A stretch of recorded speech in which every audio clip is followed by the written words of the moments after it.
ఉంది. అది మనం చూసినప్పుడు యెహోవాను నమ్ముకున్నవాడు ధన్యుడు అన్నాడు.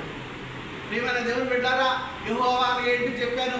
సర్వశక్తిమంతుడైన దేవుడు, ఆయన సర్వాధికారి అయిన దేవుడు, ఆయన మరి జీవము గల దేవుడు. ఇటువంటి దేవుడిని నమ్ముకోవడం అనేది ధన్యత అని బైబిల్ చెప్తుంది.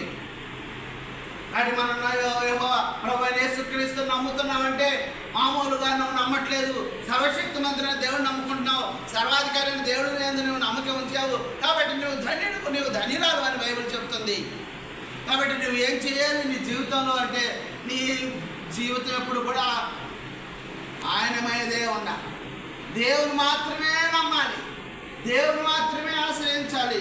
కాబట్టి సవివరంగా కొన్ని విషయాలు మనం ధ్యానం చేద్దాం. నరులను ఆశ్రయించి శరీరం తనకు ఆధారంగా చేసుకున్న వాడు శాపకేసులు వాడి జీవితం ఎలా ఉంటుంది అని అని చెప్తున్నట్టు, ఎడవరిలో అరువ వృక్షం అని ఉంటాడు.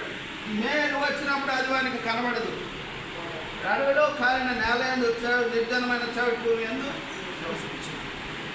చాలా బాధాకరమైన జీవితం లాగా అంతా ఉండొచ్చు, డబ్బులు ఉండొచ్చు, కార్లు ఉండొచ్చు, మేలు ఉండొచ్చు, నిధులు ఉండొచ్చు, కానీ వారి జీవితం కాలిన చవిటి భూమి మీద నివసించిన జీవితంగా ఉంటుంది, ఎడారి జీవితంగా ఉంటుంది.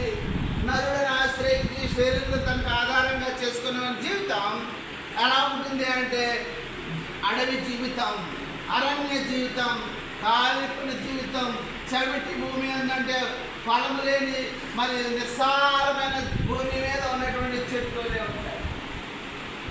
ఫలం ఉండదు, దీవెన ఉండదు, ఆశీర్వాదం ఉండదు, సంతోషం ఉండదు, సమాధానం ఉండదు, నెమ్మది ఉండదు.